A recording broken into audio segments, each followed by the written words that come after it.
تبارک و تعالیٰ کا فضل و احسان ہے کہ اللہ تعالیٰ نے ہم سب کو زندگی میں ایک مرتبہ رمضان کا مبارک مہینہ اور عطا فرمایا۔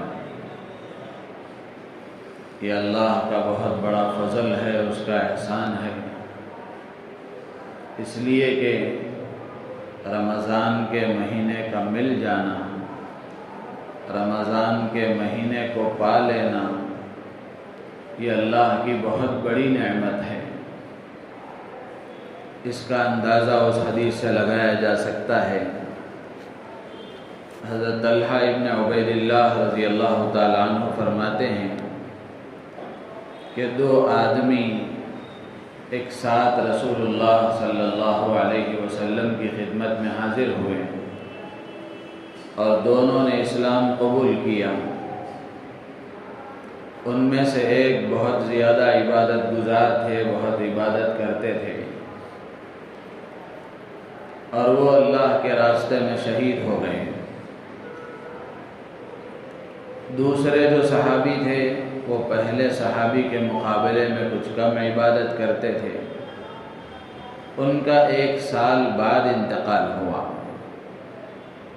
خواب میں دیکھا گیا کہ جن صاحب کا 1 سال بعد انتقال ہوا وہ اس شہید سے پہلے جنت میں داخل ہو گئے۔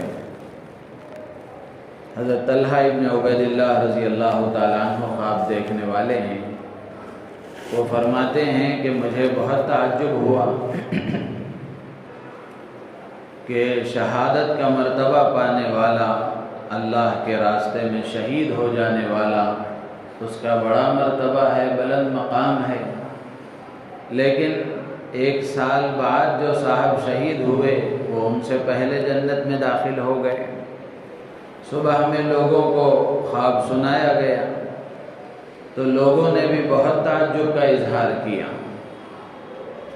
بالآخر سرکار دو عالم صلی اللہ تعالی علیہ وسلم کی خدمت میں حاضر ہو کر یہ بات عرض کی گئی تو اللہ کے نبی علیہ السلام نے فرمایا، کیا تم نہیں دیکھتے کہ یہ جو دوسرا آدمی ہے اس پہلے آدمی کے مقابلے میں 1 سال وہ زندہ رہا، اس نے رمضان کا مہینہ پایا، اس کے روزے رکھے اور اتنی نمازیں اس کی پہلے والے سے زیادہ ہو گئیں۔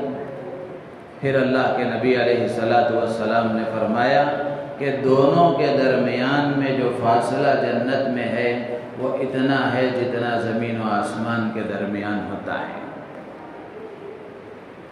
تو میرے عزیز و دوست و بزرگوں، رمضان کا مہینہ مل جانا کوئی معمولی بات نہیں ہے، اللہ کی بہت بڑی نعمت ہے، اللہ کا بہت بڑا انعام ہے، اللہ کا بہت بڑا فضل و احسان ہے۔ اس کا احساس ہمارے اندر ہونا چاہیے۔ اس کا احساس اگر آدمی کے اندر پیدا ہو جائے تو پھر وہ اس نعمت سے صحیح طریقے سے فائدہ اٹھا سکتا ہے۔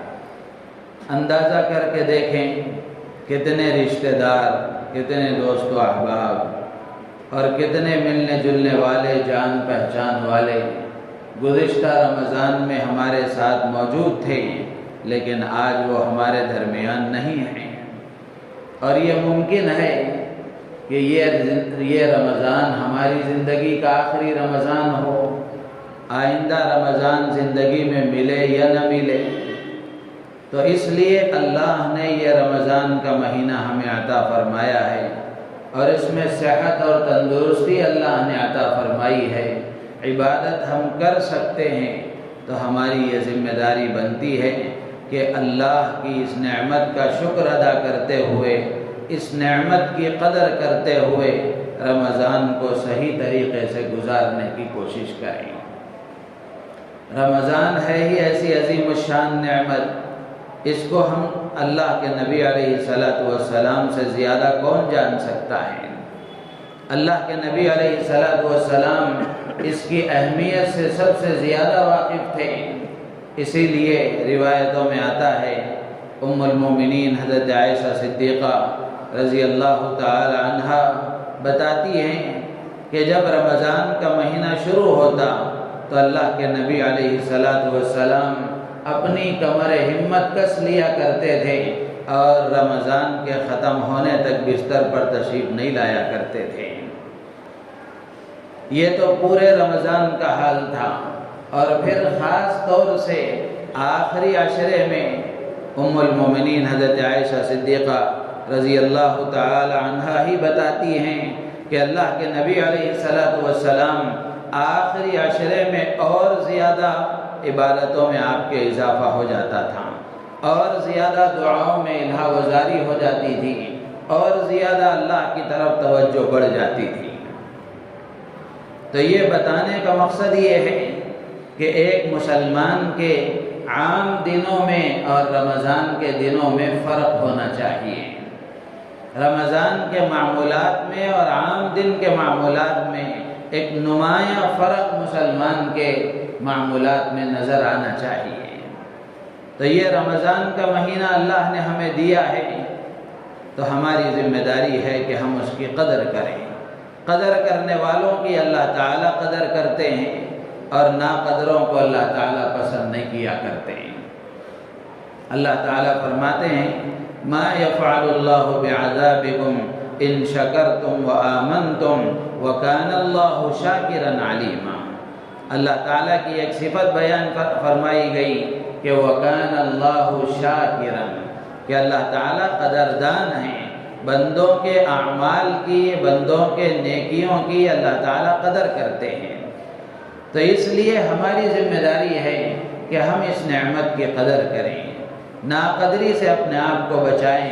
گزشتہ جمعہ جیسے عرض کیا گیا کہ رمضان کے مہینے کی اگر ہم نے ناقدری کی، اور رمضان کے مہینے میں ہم نے اگر صحیح طریقے سے عبادتیں کر کے اپنی مغفرت کا سامان تیار نہیں کر لیا، تو پھر وہ وعید والی حدیث جو گزشتہ جمعہ سنائی گئی کہ حضرت جبرائیل امین کی بد دعا ہے اور اللہ کے نبی علیہ السلام کی اس پر آمین ہے، تو اس کی ہلاکت میں کیا تردد ہو سکتا ہے؟ رمضان جیسے مقدس مہینے میں اگر کسی کی مغفرت نہ ہوئی تو پھر اور کون سا موقع ہو سکتا ہے جس میں مغفرت ہو؟ تو اس لیے رمضان کے مہینے کو معمولی نہ سمجھا جائے، اس کی اہمیت اپنے دل میں پیدا کی جائے۔ گزشتہ جمعہ رمضان کے مہینے کی خصوصیتیں آپ کے سامنے عرض کی گئیں کہ رمضان اپنے اندر کیا خصوصیات رکھتا ہے۔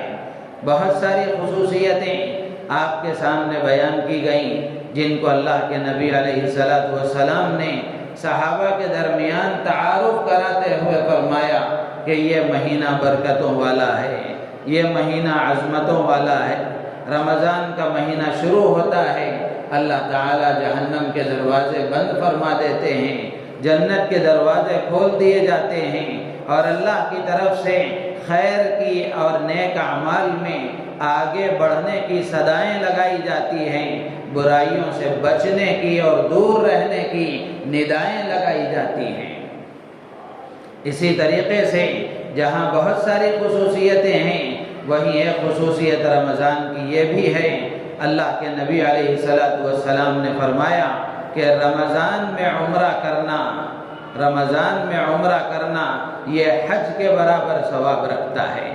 ایک اور روایت میں اللہ کے نبی علیہ السلام نے ایک انصاری خاتون ام سنان رضی اللہ تعالی عنہا سے فرمایا کہ اگر تم میرے ساتھ حج نہیں کر سکی تو رمضان میں عمرہ کر لینا، رمضان کا عمرہ میرے ساتھ حج کرنے کے برابر ثواب رکھتا ہے۔ تو میرے عزیز و دوستو بزرگوں، بڑی فضیلتوں والا، بڑی عظمتوں والا مہینہ ہے، بڑی خصوصیتوں والا مہینہ ہے۔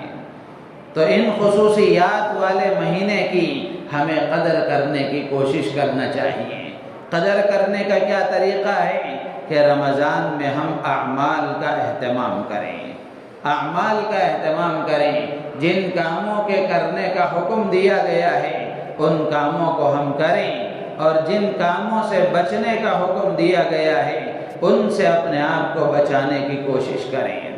اس میں اعمال کا چونکہ اجر و ثواب بڑھا دیا جاتا ہے، نیکیوں کا اجر و ثواب بڑھا دیا جاتا ہے، تو یہ عبادتوں کا موسم ہے، بہت ساری عبادتیں اس میں جمع ہو جاتی ہیں، تو ایسے موقع سے آدمی کو فائدہ اٹھانا چاہیے، ایسے موقع سے آدمی کو فائدہ اٹھانا چاہیے۔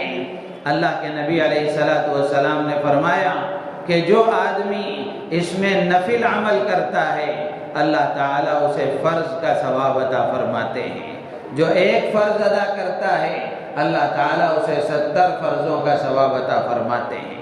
ایک فرض کا ثواب کیا ہے کہ آدمی ایک نفل عمل کرتا ہے تو اللہ تعالیٰ اسے ایک فرض کا ثواب عطا فرماتے ہیں۔ تو فرض کا ثواب کیا ہے؟ اس کا اندازہ اس حدیث سے لگایا جا سکتا ہے کہ اللہ کے نبی علیہ السلام نے فرض روزے کے بارے میں ارشاد فرمایا، اگر کوئی آدمی صحت اور تندرست ہوتے ہوئے بغیر کسی شرعی عذر کے رمضان کا ایک روزہ اگر چھوڑ دیتا ہے تو زندگی بھر وہ روزہ رکھتا رہے، اس کا بدل نہیں ہو سکتا۔ روزہ اگر آدمی نے چھوڑ دیا، روزہ اس کا ایک قضا میں روزہ رکھ لے گا تو وہ اس کا بدل تو ہو جائے گا، لیکن جو رمضان کے فرض روزے کا اجر و ثواب ہے وہ تو اس کو حاصل نہیں ہوگا، وہ تو اس کو حاصل نہیں ہوگا۔ تو یہ فرض کا ثواب ہے جو اللہ تعالیٰ رمضان میں ایک نفل عمل کرنے پر اس کو عطا فرماتے ہیں۔ تو اس لیے رمضان میں نوافل کا ایک بڑا ذخیرہ اپنے پاس جمع کرنے کی ہر مسلمان کو کوشش کرنی چاہیے۔ اب آپ رات میں سونے سے لے کر سحری کے لیے جب جاگتے ہیں، اس وقت سے لے کر پھر سونے تک کے اعمال میں آپ دیکھیں، جب آپ رات میں جاگیں گے، سحری کا وقت ہوگا تو اس وقت میں تہجد کی نماز پڑھی جا سکتی ہے۔ تہجد کی نماز اللہ کے نبی علیہ السلام نے بڑی فضیلتیں اس کی بیان فرمائی ہے۔ اللہ کے نبی فرماتے ہیں، علیکم بقیام اللیل فإنه دأب الصالحین قبلکم وهو قربۃ إلی ربکم ومغفرۃ للسیئات ومنہاۃ للإثم۔ تہجد کی خصوصیات اللہ کے نبی علیہ السلام نے بیان فرمائی کہ تم رات کی نماز کو لازم پکڑو، یعنی تہجد کا اہتمام کرنے کی عادت ڈالو، تہجد کی پابند اپنے آپ کو بناؤ، اس لیے کہ یہ تم سے پہلے نیک لوگوں کا طریقہ ہے، تم سے پہلی امتوں میں جو نیک لوگ گزرے ہیں ان کا بھی یہ طریقہ رہا ہے۔ اور آگے اللہ کے نبی فرماتے ہیں یہ تمہارے اپنے رب سے قریب ہونے کا ذریعہ ہے، کہ جو آدمی رات کی نماز کا اہتمام کرتا ہے، تہجد کی نماز کا اہتمام کرتا ہے، وہ اللہ کا قریب ہوتا چلا جاتا ہے، اللہ کا مقرب بنتا چلا جاتا ہے، اللہ سے قربت اس کو حاصل ہو جاتی ہے۔ اور تہجد کا ایک اثر اللہ کے نبی علیہ السلام نے یہ بیان فرمایا کہ وَمَغْفَرَةٌ لِلسَّيِّئَاتِ، کہ تہجد کی نماز آدمی کے گناہوں کو مٹانے والی ہے، کہ تہجد آدمی پڑھتا ہے اس کی وجہ سے اس کے گناہ معاف ہوتے ہیں۔ اور ایک اثر اللہ کے نبی نے یہ بیان فرمایا وَمَنْهَاتٌ لِلْإِثْمِ، کہ آدمی تہجد کی نماز کا اگر اہتمام کرتا ہے اللہ تعالیٰ اس کے اندر گناہوں سے بچنے کی استعداد پیدا فرماتے ہیں، گناہوں سے بچنے کی طاقت اس کے اندر پیدا فرماتے ہیں۔ اللہ کے نبی فرماتے ہیں کہ تہجد کی نماز گناہوں سے روکنے والی ہے، یعنی اس نماز کا یہ اثر ہوتا ہے کہ آدمی کو اللہ تعالیٰ گناہوں سے بچنے کی توفیق دیتے ہیں، گناہوں سے بچنے کی ہمت اور طاقت دیتے ہیں۔ ظاہر سی بات ہے کہ اللہ کی توفیق کے بغیر، اللہ کی طرف سے دی گئی ہمت اور طاقت کے بغیر کون آدمی گناہوں سے بچ سکتا ہے؟ کون آدمی کون سا خیر کا کام کر سکتا ہے؟ اللہ کی توفیق کے بغیر کچھ نہیں ہو سکتا۔ اللہ نے قرآن میں خود فرمایا وَمَا تَشَاءُونَ إِلَّا أَن يَشَاءَ اللَّهُ، تم چاہ بھی نہیں سکتے جب تک اللہ نہ چاہے۔ تو اس لیے تہجد کا ہم اہتمام کریں، سحری کے لیے اٹھتے ہی ہیں تو تہجد کی نماز کی 4 رکعت 2 رکعت 8 رکعت جتنی اللہ تعالیٰ توفیق دے پڑھنے کا ہم اہتمام کریں، اس کی وجہ سے یہ ساری خیریں ہمیں ملتی ہیں۔ یہ ساری بھلائیاں ہمیں ملتی ہیں۔ اور اس کے بعد آدمی سحری کرتا ہے۔ یہ سحری آدمی اپنے فائدے کے لیے کھاتا ہے کہ دن بھر اس کو بھوکا رہنا ہے تاکہ کچھ ہمت رہے، طاقت رہے۔ لیکن اللہ کا کتنا بڑا کرم اور اس کا احسان ہے کہ آدمی کھائے اور پیٹ بھرے، اللہ تعالیٰ اس پر بھی اس کو اجر و ثواب عطا فرماتے ہیں۔ اللہ کے نبی نے فرمایا تسحروا فإن فی السحور برکہ، سحری کیا کرو اس لیے کہ سحری میں برکت ہے۔ اور اللہ کے نبی نے ایک اور روایت میں فرمایا ان اللہ وملائکتہ یصلون علی المتسحرین، کہ سحری کرنے والوں پر اللہ تعالی رحمت نازل فرماتے ہیں۔ سحری کرنے والوں پر اللہ تعالی رحمت نازل فرماتے ہیں اور فرشتے سحری کرنے والوں کے لیے دعائے رحمت کرتے ہیں۔ تو اللہ کی رحمت آدمی کو ملتی ہے، فرشتوں کی دعائے رحمتوں کا وہ مستحق ہوتا ہے۔ تو اس لیے سحری کا اہتمام کریں۔ اور اللہ کے نبی نے فرمایا جو روزہ رکھنا چاہے اس کو چاہیے کہ وہ ایک گھونٹ پانی سے ہی صحیح لیکن سحری کیا کرے۔ سحری بڑا عمل ہے، فضیلت والا عمل ہے، اور سحری کے وقت میں دعائیں قبول ہوتی ہیں، دعائیں قبول ہوتی ہیں۔ تو اس لیے تہجد کی نماز کے بعد، سحری سے پہلے تہجد کی نماز کے بعد دعاؤں کا ہم اہتمام کریں، دعاؤں کا اہتمام کریں۔ یہ دعاؤں کی قبولیت کا موقع ہے، اور اسی کے ساتھ ساتھ سحری کا عمل بھی ہو جاتا ہے، تو یہ بھی ایک فضیلت والا عمل ہے۔ پھر اس کے بعد آدمی روزہ رکھتا ہے، اس کا روزہ شروع ہوتا ہے۔ تو یہ روزہ رمضان کی ایک خصوصی عبادت ہے، رمضان کی ایک خصوصی عبادت ہے۔ اللہ تعالیٰ نے قرآن میں ارشاد فرمایا یا ایھا الذین آمنوا کتب علیکم الصیام کما کتب علی الذین من قبلکم لعلکم تتقون، کہ اے ایمان والو تم پر روزے فرض کیے گئے جیسے تم سے پہلے لوگوں پر بھی روزے فرض کیے گئے، لعلکم تتقون، تاکہ تمہارے اندر تقوی پیدا ہو جائے، تاکہ تم متقی بن جاؤ۔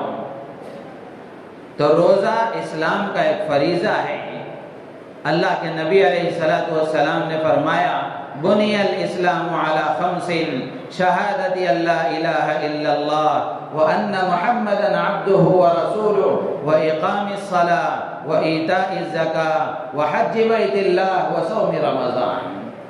تو 5 ستون ہیں اسلام کے، 5 بنیادیں ہیں اسلام کی، ان میں سے ایک رکن ہے اسلام کا روزہ۔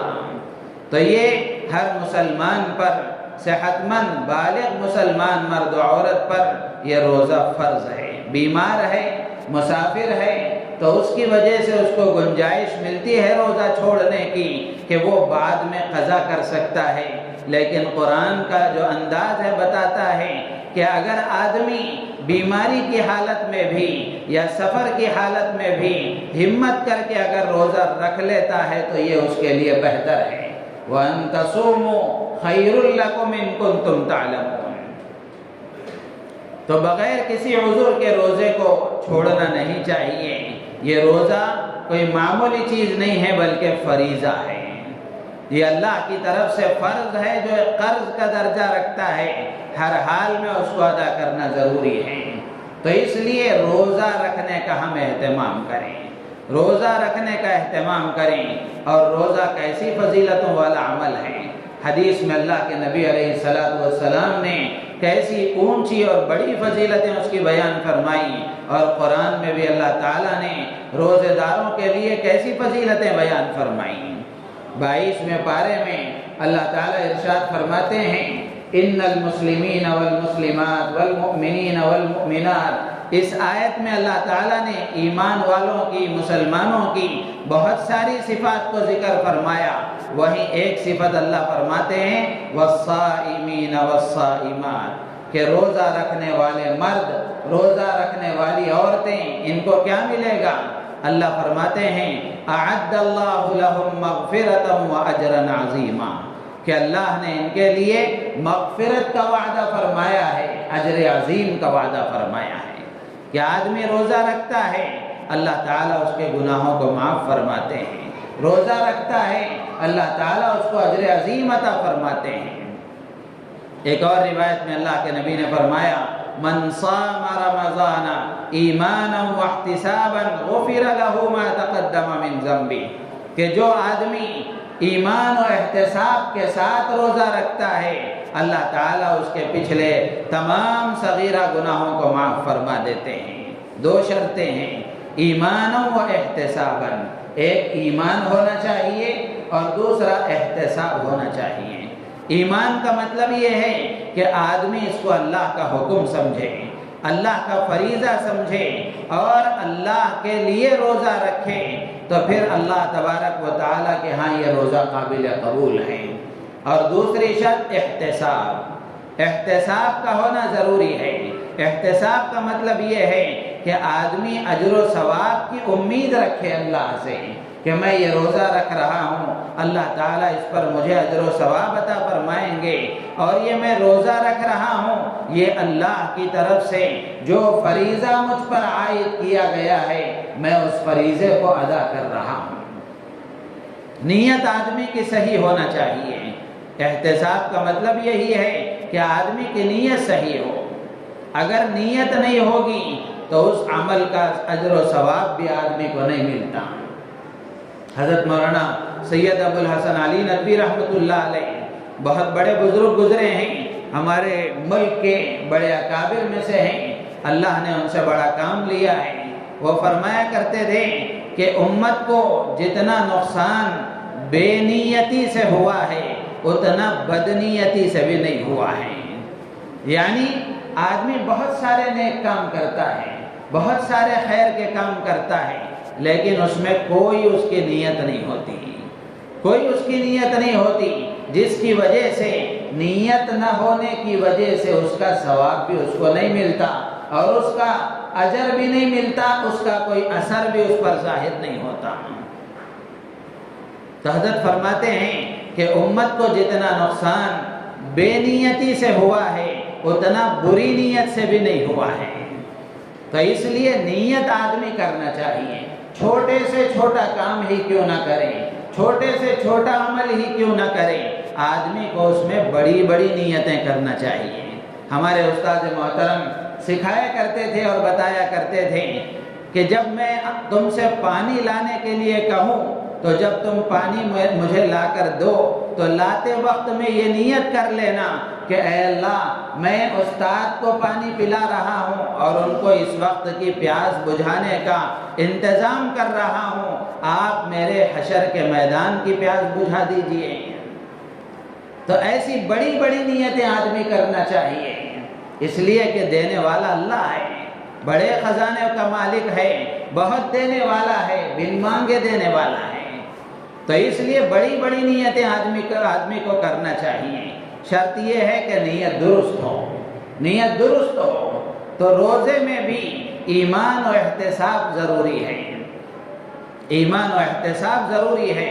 تو ایمان و احتساب کے ساتھ اگر روزہ رکھا جائے گا تو اللہ کے نبی علیہ السلام فرماتے ہیں کہ روزے کی وجہ سے اللہ تعالیٰ اس کے گناہوں کو معاف فرماتے ہیں۔ ایک اور روایت میں اللہ کے نبی نے فرمایا الصیام والقرآن یشفعان للعبد یوم القیامہ، کہ روزہ کیسا بڑا عظیم الشان عمل ہے کہ روزہ اور قرآن یہ دونوں قیامت کے دن اللہ کے ہاں اپنے بندے کے لیے، اللہ تبارک و تعالیٰ کے بندے کے لیے وہ شفاعت کریں گے۔ روزہ سفارش کرے گا روزے دار کے لیے، قرآن سفارش کرے گا، شفاعت کرے گا قرآن پڑھنے والے کے لیے۔ تو روزے کی شفاعت اللہ کے ہاں قابل قبول ہے، قرآن کی سفارش اللہ کے ہاں قابل قبول ہے۔ تو جو آدمی روزہ رکھتا ہے تو اس کے لیے اللہ نے مغفرت کا بھی وعدہ فرمایا ہے، اجر عظیم کا بھی وعدہ فرمایا ہے، اور روزے کی شفاعت کا، سفارش کا بھی وہ مستحق بنتا ہے۔ ایک اور روایت میں اللہ کے نبی نے فرمایا کہ روزہ آدمی کے لیے جہنم سے ڈھال ہے، جیسے آدمی جنگ میں ڈھال کو استعمال کرتا ہے۔ پہلے زمانے میں جنگیں ہوتی تھیں تو ایک ہاتھ میں تلوار ہوتی تھی جس سے آدمی سامنے والے پر حملہ کرتا تھا، وار کرتا تھا، اور ایک ہاتھ میں ڈھال ہوتی تھی، جس ڈھال کے ذریعے سے سامنے سے جو حملہ ہوتا تھا اس سے بچاؤ کا انتظام کرتا تھا۔ تو اللہ کے نبی فرماتے ہیں کہ یہ روزہ آدمی کے لیے جہنم سے ڈھال ہے، جہنم سے بچانے والا ہے۔ تو اس لیے ایسی اور بھی بے شمار فضیلتیں ہیں۔ ایک اور روایت میں اللہ کے نبی نے فرمایا کہ آدمی کے ہر عمل کا اجر و ثواب اللہ تعالیٰ بڑھا چڑھا کر کئی گنا بڑھا کر دیتے ہیں۔ ایک نیکی پر 10 گنا ملتا ہے، 700 گنا ملتا ہے، اس سے آگے ملتا ہے، اللہ تعالیٰ دیتے ہیں۔ لیکن اللہ کے نبی فرماتے ہیں الا الصوم، یہ حدیث قدسی ہے، اللہ تعالیٰ خود فرماتے ہیں کہ روزہ ایک ایسی عبادت ہے کہ فَإِنَّهُ لِي وَأَنَا أَجْزِي بِهِ، کہ روزہ میرے لیے ہے اور میں خود اس کا بدلہ دیتا ہوں۔ اللہ تعالیٰ جب بدلہ دیں تو کتنا دیں گے وہ اللہ کو معلوم ہے، اللہ تعالیٰ اپنی شان کے مطابق دیں گے۔ تو میرے عزیز و دوست و بزرگوں، روزہ ایک فریضہ ہے، ایک فرض ہے، اس کو ہر حال میں آدمی کو ادا کرنا چاہیے۔ چھوٹے چھوٹے بہانوں سے، معمولی معمولی عذروں سے روزے کو چھوڑنے کی کوشش نہیں کرنا چاہیے۔ اچھے اچھے نوجوان بھی الگ الگ بہانوں سے، مختلف عذروں سے روزہ چھوڑ دیتے ہیں۔ یہ انتہائی شرمناک اور افسوسناک بات ہے۔ رمضان جیسا مقدس مہینہ اللہ تبارک و تعالیٰ نے عطا فرمایا ہو اور آدمی صحت مند ہو، روزہ رکھ سکتا ہو، کوئی عذر نہ ہو، پھر بھی وہ روزہ چھوڑ دے تو اس سے بڑا اور کون محروم ہو سکتا ہے۔ تو اس لیے روزے کا ہم اہتمام کریں۔ اللہ کے نبی علیہ السلام نے جہاں روزوں کی فضیلتیں بیان فرمائی ہیں، وہیں روزہ چھوڑنے پر اللہ کی طرف سے کیا عذاب ملتا ہے اس کو بھی بیان فرمایا ہے۔ حضرت ابو امامہ باہلی رضی اللہ تعالیٰ عنہ روایت فرماتے ہیں کہ ایک مرتبہ رسول اللہ صلی اللہ علیہ وسلم نے ارشاد فرمایا کہ میں سویا ہوا تھا۔ اللہ کے نبی کا خواب ہے، نبی کا خواب بھی وہی ہوتا ہے، نبی کا خواب بھی وہی ہوتا ہے، ہمارے اور آپ کے خوابوں کی طرح نہیں، بلکہ نبیوں کا خواب بھی وہی ہوا کرتا ہے۔ تو اللہ کے نبی علیہ السلام نے فرمایا کہ میں سویا ہوا تھا، 2 آدمی میرے پاس آئے اور دونوں نے میرے بازوؤں کو پکڑ کر مجھے اٹھایا اور پھر وہ مجھے ایک اونچے پہاڑ کے پاس لے کر گئے اور مجھ سے کہا کہ آپ اس پر چڑھیے۔ تو اللہ کے نبی فرماتے ہیں میں نے کہا اتنا اونچا پہاڑ ہے میں چڑھ نہیں سکتا۔ تو ان 2 آدمیوں نے کہا کہ ہم آپ کی مدد کریں گے، آپ کے لیے آسان کر دیں گے، ہم آپ کا تعاون کریں گے، آپ چڑھیے۔ اللہ کے نبی علیہ السلام فرماتے ہیں کہ میں اس پہاڑ پر چڑھا یہاں تک کہ اس کی چوٹی پر پہنچ گیا، یعنی بالکل اوپر پہنچ گیا۔ تو میں نے دیکھا کہ وہاں چیخ و پکار اور چلانے کی آوازیں آ رہی ہیں۔ میں نے پوچھا ان 2 آدمیوں سے یہ کیا آوازیں ہیں؟ تو انہوں نے کہا کہ یہ جہنمیوں کے رونے کی اور چیخنے اور چلانے کی آوازیں ہیں۔ پھر اللہ کے نبی فرماتے ہیں کہ وہاں سے کچھ اور تھوڑا آگے لے جایا گیا تو میں نے دیکھا کہ وہاں کچھ لوگوں کو الٹا لٹکایا ہوا ہے اور ان کے جبڑے پھاڑ دیے گئے ہیں جس سے خون بہ رہا ہے۔ میں نے جب دیکھا تو اللہ کے نبی فرماتے ہیں میں نے ان سے پوچھا یہ کون آدمی ہیں؟ تو اللہ کے نبی علیہ السلام کے پوچھنے پر ان 2 آدمیوں نے بتایا کہ یہ آپ کی امت کے وہ افراد ہیں جو رمضان میں روزوں کے ایام میں کھایا پیا کرتے تھے۔ میرے عزیز و دوست بزرگوں، کتنی سخت وعید ہے، کتنی سخت وعید ہے۔ اگر روزے کو ہم صحت مند ہوتے ہوئے بھی، کوئی عذر نہ ہوتے ہوئے بھی اگر روزہ ہم چھوڑ دیں گے تو کتنی بڑی فضیلتوں سے محروم ہو جائیں گے اور کتنا بڑا عذاب اپنے سر مول لیں گے۔ تو اس لیے روزے کا ہم اہتمام کریں، اور روزہ اللہ تبارک و تعالیٰ نے جو رکھنے کا حکم دیا ہے یہ ہماری اصلاح کے لیے ہے۔ شریعت میں جو احکامات دیے گئے ہیں ہر حکم کا کوئی نہ کوئی مقصد ہے، ہر حکم کا کوئی نہ کوئی مقصد ہے اور ہر عمل کا کوئی نہ کوئی فائدہ ہے۔ جیسے نماز ہے، نماز کا فائدہ بیان کرتے ہوئے اللہ نے فرمایا کہ نماز کی یہ تاثیر ہے کہ اگر آدمی صحیح نماز پڑھتا ہے تو گناہوں سے اس کو بچاتی ہے، بے حیائی سے وہ بچ جاتا ہے، گناہوں سے برائیوں سے بچنے کی طاقت اس کے اندر پیدا ہوتی ہے۔ زکوٰۃ ہے تو زکوٰۃ کا کیا اثر ہے؟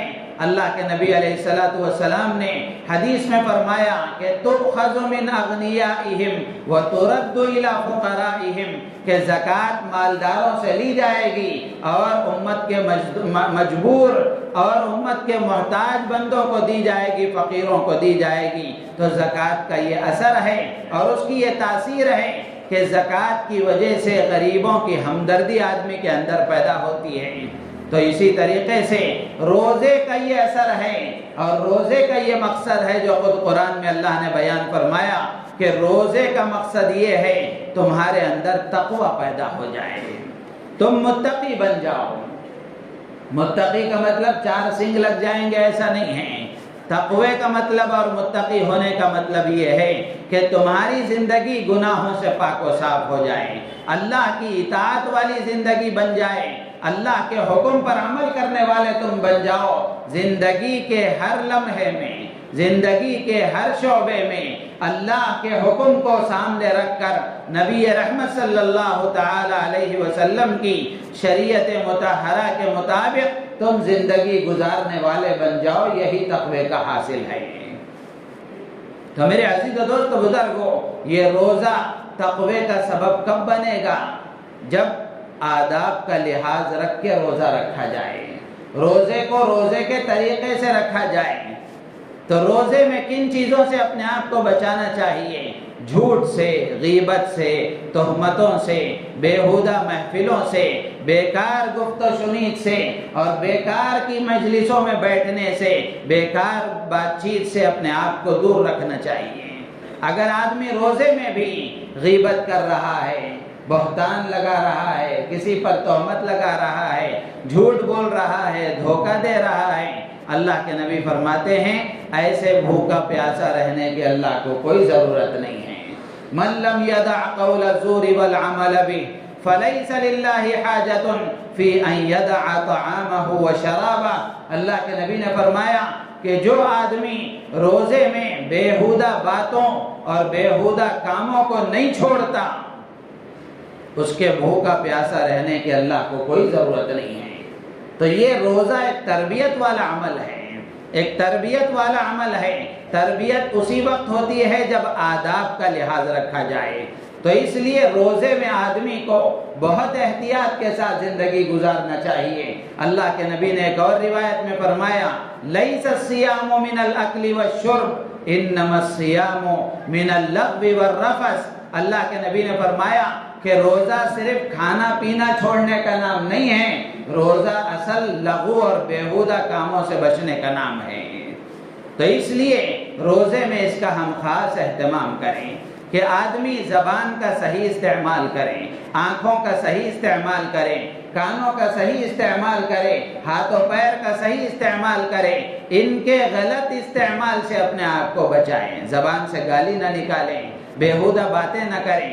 اگر سامنے سے کوئی آدمی گالی بھی دیتا ہے، بیہودہ باتیں بھی کرتا ہے، اللہ کے نبی فرماتے ہیں کہ روزے دار کو چاہیے کہ وہ سامنے والے سے کہہ دے کہ میں روزے سے ہوں، میں روزے سے ہوں، میرا روزہ ہے، میں اپنی زبان کو گندی نہیں کر سکتا، میں اپنی زبان کا غلط استعمال نہیں کر سکتا۔ تو میرے عزیز و دوست و بزرگوں، یہ روزے کے فضائل اور روزہ نہ رکھنے کی وعید اور روزے کے آداب ہیں۔ روزے کے مقاصد میں سب سے بڑی چیز تو یہی ہے کہ اللہ تعالیٰ چاہتے ہیں کہ ہمارے اندر تقوی پیدا ہو جائے۔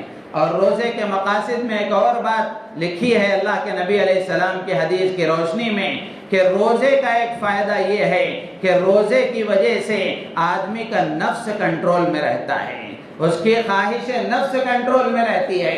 اللہ کے نبی علیہ السلام نے نوجوانوں سے خطاب کر کے فرمایا یا معشر الشباب من استطاع منکم الباءۃ فلیتزوج فإنه أغض للبصر وأحسن للفرج، اللہ کے نبی نے نوجوانوں سے خطاب کر کے فرمایا کہ اے جوانوں، اگر تم نکاح کرنے کی طاقت اپنے اندر رکھتے ہو تو نکاح کر لو، اس لیے کہ نکاح یہ پاک دامنی کا ذریعہ ہے، نگاہیں اس سے پاک ہو جاتی ہیں اور آدمی کی زندگی پاک و صاف ہو جاتی ہے اور آدمی باحیا بن جاتا ہے۔ اور پھر آگے فرمایا وَمَن لَّمْ يَسْتَطِعْ فَعَلَيْهِ بِالصَّوْمِ فَإِنَّهُ لَهُ وِجَاءٌ، اگر نکاح کرنے کی طاقت نہیں ہے تو پھر اللہ کے نبی نے فرمایا کہ روزہ رکھا کرو، روزے کو لازم پکڑ لو، اس لیے کہ یہ روزہ نفس کو قابو میں رکھنے والی چیز ہے، نفس کا زور اس سے ٹوٹ جاتا ہے۔ تو روزے کے ذریعے سے گویا یہ تربیت اللہ تعالیٰ چاہتے ہیں، اور اسی طریقے سے آدمی روزے میں بھوکا رہتا ہے تو بھوکوں کی بھوک کا اسے احساس ہوتا ہے۔ سلف صالحین سے پوچھا جاتا کہ روزے کا کیا فائدہ اور کیا مقصد ہے تو وہ بتاتے تھے لِيَذُوقَ الْغَنِيُّ طُعْمَ الْجُوعِ، تاکہ مالدار آدمی بھوک کا مزہ چکھے اور اس کو بھوکے آدمی کی بھوک کا احساس اس کے اندر پیدا ہو۔ آدمی کھا رہا ہے، اچھے سے اچھے کھانے کھا رہا ہے، بھوک کا اسے کیا احساس ہوگا؟ تو رمضان میں ایک مہینہ اللہ تعالیٰ روزہ رکھوا کر گویا غریبوں کا یہ احساس اور بھوکے لوگوں کی بھوک کا یہ احساس اس کے اندر پیدا کرنا چاہتے ہیں۔ اور بھی بہت سارے روزے کے جسمانی فائدے بھی ہیں، روحانی فائدے بھی ہیں۔ اللہ کے نبی نے فرمایا لِكُلِّ شَيْءٍ زَكَاةٌ وَزَكَاةُ الْجَسَدِ الصَّوْمُ، ہر چیز کی ایک زکوٰۃ ہوتی ہے جس کو ادا کرنے سے وہ چیز پاک و صاف ہو جاتی ہے۔ جیسے مال ہے، مال کی زکوٰۃ ادا کر دی جائے تو اس سے دل بھی پاک و صاف ہو جاتا ہے، دولت بھی پاک و صاف ہو جاتی ہے۔ اسی طرح اللہ کے نبی فرماتے ہیں کہ آدمی کے جسم کی زکوٰۃ روزہ رکھنا ہے، کہ روزہ رکھنے کی وجہ سے اس کا جسم پاک و صاف ہو جاتا ہے۔ تو یہ روزے کا ظاہری اثر ہے، اور بھی بہت سارے فائدے ہیں۔ تو اس لیے رمضان کے مہینے میں روزے کا ہم اہتمام کریں۔ اور دوسری چیز ہے تراویح، قیام اللیل، کہ رمضان میں تراویح کا اہتمام ہو۔ اللہ کے نبی نے فرمایا من قام رمضان ایمانا واحتسابا غفر له ما تقدم من ذنبه، کہ جو آدمی رمضان میں ایمان و احتساب کے ساتھ قیام کرتا ہے اللہ تعالیٰ اس کے پچھلے گناہوں کو معاف فرما دیتے ہیں۔ تو اس لیے رمضان کا پورا مہینہ 20 رکعت تراویح کا اہتمام کرنا چاہیے۔ حضرت ابن عباس رضی اللہ تعالیٰ عنہ بتاتے ہیں کہ اللہ کے نبی علیہ السلام کا عمل نقل فرماتے ہیں۔ مصنف ابن ابی شیبہ کی روایت ہے جو بخاری سے پہلے کی کتاب ہے۔ مصنف ابن ابی شیبہ میں یہ روایت منقول ہے۔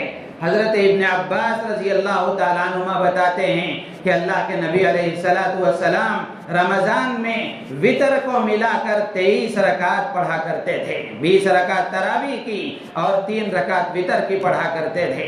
اور کتابوں میں منقول ہے کہ حضرت عمر ابن خطاب رضی اللہ تعالیٰ عنہ کے زمانے میں لوگ 20 رکعت تراویح پڑھتے تھے اور 3 رکعت وتر پڑھتے تھے۔